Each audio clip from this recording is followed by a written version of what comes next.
the end of 2023. What are those results in a thumbnail?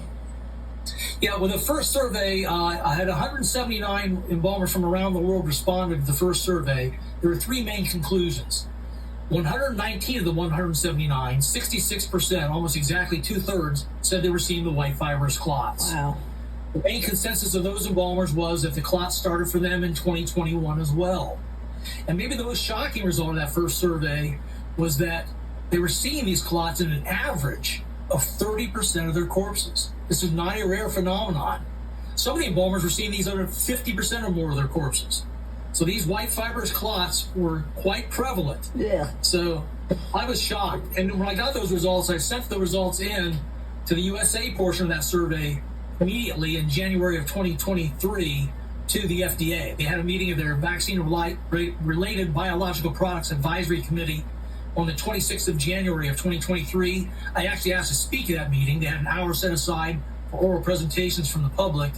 I did not get a chance to speak, and unfortunately there were too many speakers. A lottery ensued. I was not selected. But I did submit my results to the FDA in written format, and I did get a tracking number from them, Don and Donna. But throughout all of last year, I never heard from the FDA. Yeah, you're not going to hear a damn thing from them. They can't comment. They can't comment because it's an ongoing investigation. Yeah. Follow the money trail on all these things, Tom. That's really the thing. The embalmers have no axe to grind in this. They were there. They weren't sponsored by Pfizer or Moderna, so they can give you the true results. As soon as you start to bring the government in, it's so obvious what's going on. The same with the mainstream media. I mean, sadly, on Monday Night Football, you have a football player who supposedly got hit in the chest. That's why, of course, he died 4 times on the field before they revived him.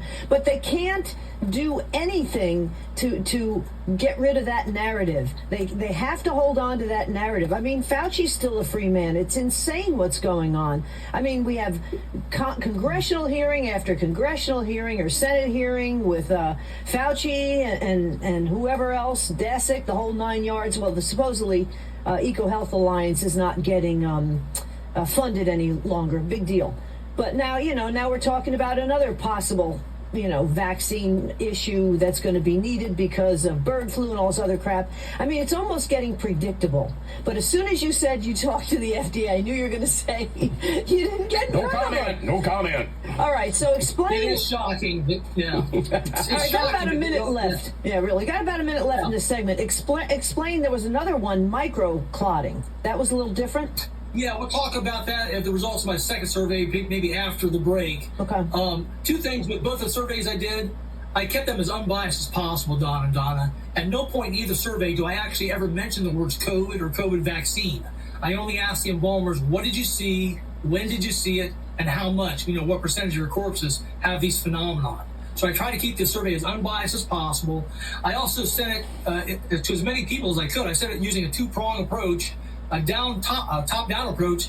I sent it to 50 national, regional, and state funeral director associations, each with hundreds of members under them, asking them to forward the survey down to their membership to take the survey.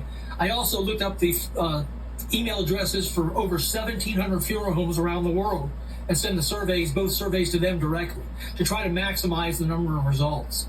But yet, even doing that, there's still a fear factor, even amongst the embalmers, of not wanting to answer the survey. So we'll talk more about that, I guess, after the break. Yeah, and it may be a fear factor, and I'm going to ask this question when we get back.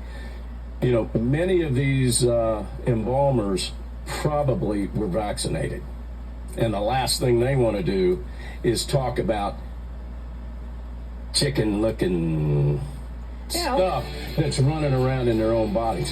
Hey, we're going to be back with more with the good man Thomas right after this, and we're going to talk about blood clots, and we're also going to talk about what you might be able to do to fix this. You're watching Cal.